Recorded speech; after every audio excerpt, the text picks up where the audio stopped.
Módulo 2. Análisis de datos y verificación de fuentes para activar alertas tempranas de corrupción. Este módulo está compuesto de 4 temas. Tema 1. Fuentes, datos, información estratégica e indicadores. Tema 2. Análisis de datos. Tema 3. Métodos de análisis de datos, análisis vertical, análisis horizontal, análisis por resultados, análisis de la contratación pública. Tema 4. Identificación de riesgos para la activación de alertas tempranas. Fuentes, datos, información estratégica e indicadores. La información es la principal herramienta de trabajo para el control social. Los procesos de información y comunicación son los pilares fundamentales para fortalecer el empoderamiento y la incidencia de la ciudadanía en los asuntos públicos. Así, el implementar un proceso de control social implica definir claramente los roles y responsabilidades relacionados con la comunicación, es decir, la identificación de la información, los contenidos, los canales, los formatos, la periodicidad y los responsables. La información para los procesos de control social debe tener los siguientes componentes. Primero, debe ser una información de calidad. Segundo, debe ser clara. Tercero, debe ser suficiente. Y cuarto, debe ser oportuna. Así las cosas, se hace imprescindible que esté adecuadamente definida desde que se precisa el objeto del control social hasta cuando se obtienen los resultados del mismo. Cuando se genera el plan de acción para el control social, se deben contemplar las acciones dirigidas a la identificación de fuentes de información, gestión para el acceso a la misma, su organización y posterior análisis. Cuando se emprende un ejercicio de control social, es necesario tener claro que toda información de interés público debe ser, primero, oportuna, segundo, objetiva, tercero, veraz, cuarto, completa, quinto, reutilizable, sexto, procesable y séptimo, debe estar disponible en formatos accesibles para los solicitantes e interesados en ella. Asimismo, las entidades públicas deben garantizar la disponibilidad de toda la información requerida y hacer el acompañamiento a la ciudadanía para su fácil comprensión y análisis. En términos de análisis de la información en la fuente, lo primero que debemos hacer y tener en cuenta es que la gestión estatal se ciñe principalmente en lo planteado en 3 tipos de documentos. Primero, las normas. Allí estamos hablando de normas constitucionales y legales, actos administrativos, etc. Segundo, las políticas, planes, programas y proyectos. Debemos allí tener en cuenta que estamos hablando de política pública, planes de desarrollo, programas que están incluidos dentro de estos planes de desarrollo y los proyectos que se desarrollan, valga la pena decirlo, para poder desarrollar en debida forma los planes. Y como tercero documento importante, los contratos. Estaríamos hablando de los diferentes contratos que firma el Estado en los diferentes niveles, nivel nacional y nivel territorial. Sin embargo, también debemos tener en cuenta que información institucional no es la única que podemos observar, también podemos recurrir a otras fuentes para efectos de acopiar la información necesaria para la actividad del control social. Tal es el caso de algunos documentos que no son públicos, que no son institucionales e incluso de información primaria que se levanta en sitio. A continuación, analizaremos una matriz en la cual observaremos de manera clara los conceptos antes vistos. Está conformada por cuatro columnas. Primera columna denominada fuente, segunda denominada información, tercera ubicación, cuarta propósito. En la columna fuente inicialmente hablaremos de la información cuando su fuente es institucional. ¿Qué queremos de esa información? Que la información relacionada con la entidad y el sector del objeto de control social. ¿Dónde la encontramos? Como lo dijimos anteriormente, la podemos encontrar de 3 formas. En las normas constitucionales y legales, actos administrativos, etc. En las políticas, programas, proyectos y presupuestos, y en los contratos, convenios, informes de gestión, estadística, rendición de cuentas. ¿Cuál es el propósito? Cuando la fuente institucional proviene de las normas constitucionales, el propósito es fijar criterios, pautas y modalidades de acción que el Estado debe cumplir. Cuando la fuente es institucional y la ubicación son las políticas, planes, programas, proyectos y presupuestos, el propósito es la formulación de acciones para desarrollar estos. Cuando la fuente es institucional y su ubicación está en los contratos, convenios, informes de gestión, estadística, rendición de cuentas, el propósito son las obligaciones recíprocas de las entidades estatales y los ejecutores de las acciones. Cuando la fuente es documental, miraremos qué información requerimos, datos, reflexiones y aportes que no necesariamente son de origen institucional. Allí encontramos la información.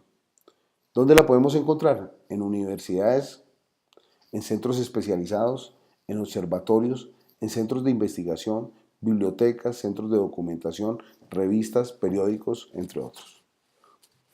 ¿Cuál es el propósito? Esta información nos sirve de refuerzo o complementa datos inicialmente obtenidos. Cuando la fuente son personas, ¿qué información obtendremos?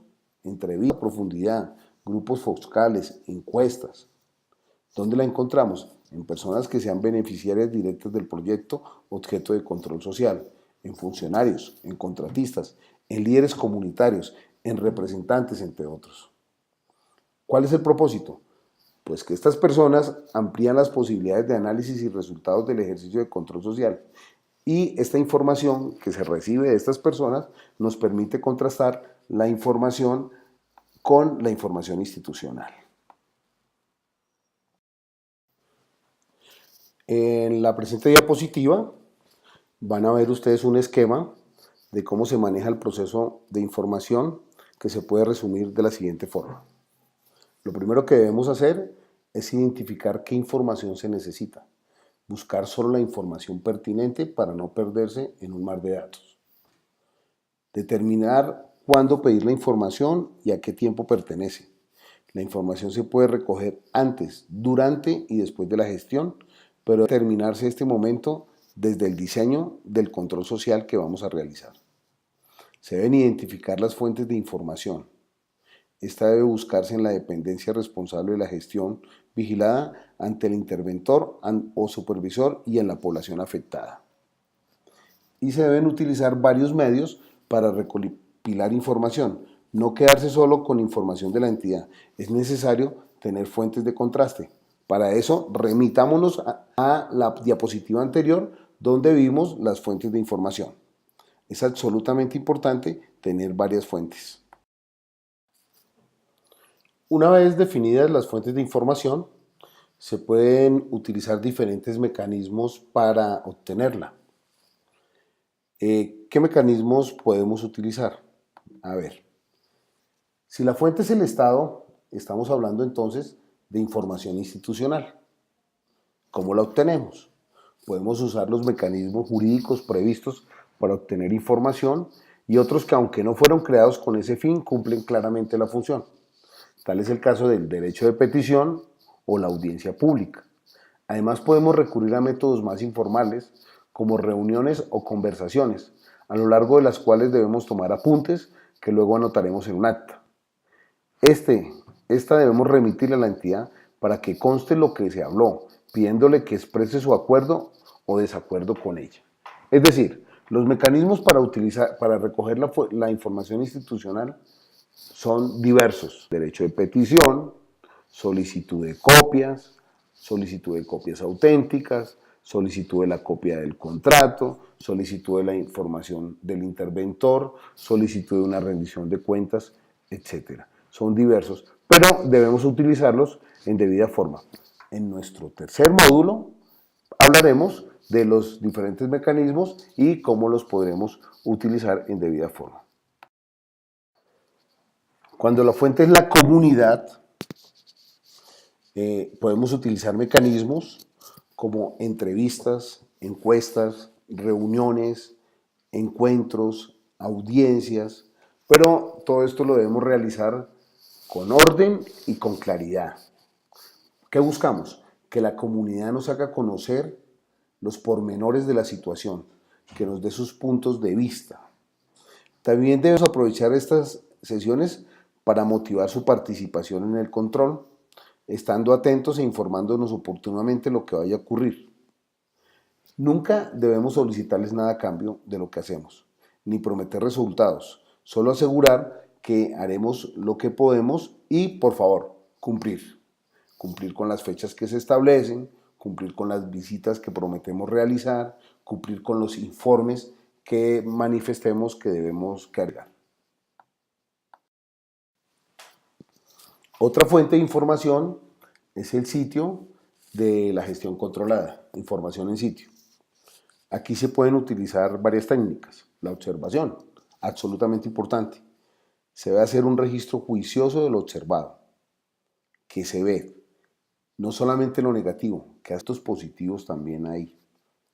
Esta técnica permite identificar factores que luego deben ser comprobados mediante la aplicación de otra observación a los ciudadanos o a las entidades. Otro método es el buzón de sugerencias y observaciones, ya que facilita conocer la percepción de los beneficiarios de un proyecto y vincular al resto de ciudadanos al control que estamos adelantando.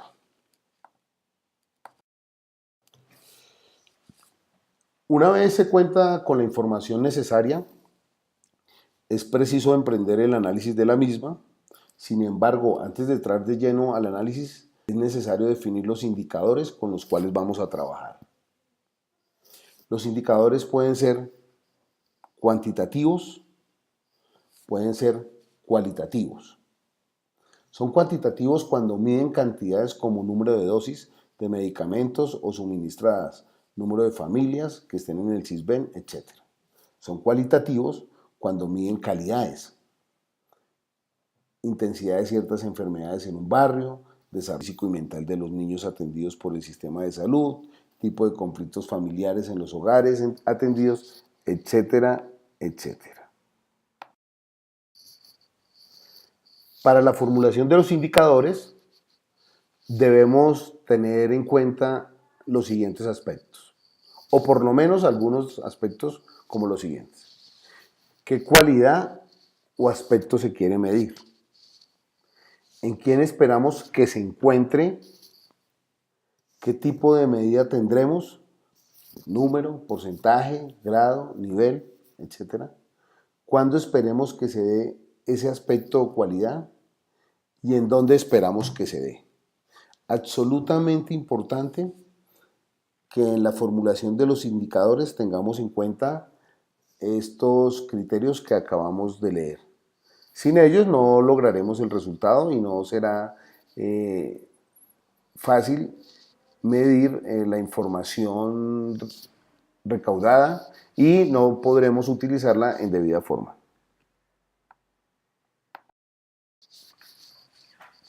¿Por qué son útiles y necesarios los indicadores? La utilidad de los indicadores está en que nos permiten hacer comparaciones para valorar los avances del proyecto. Para ello se hace necesario construir una línea de base. Al crear un indicador se debe tener en cuenta lo siguiente: que sea fácil conseguir la información necesaria para calcularlo, que sea importante lo que se explica con él y que sea específico o concreto.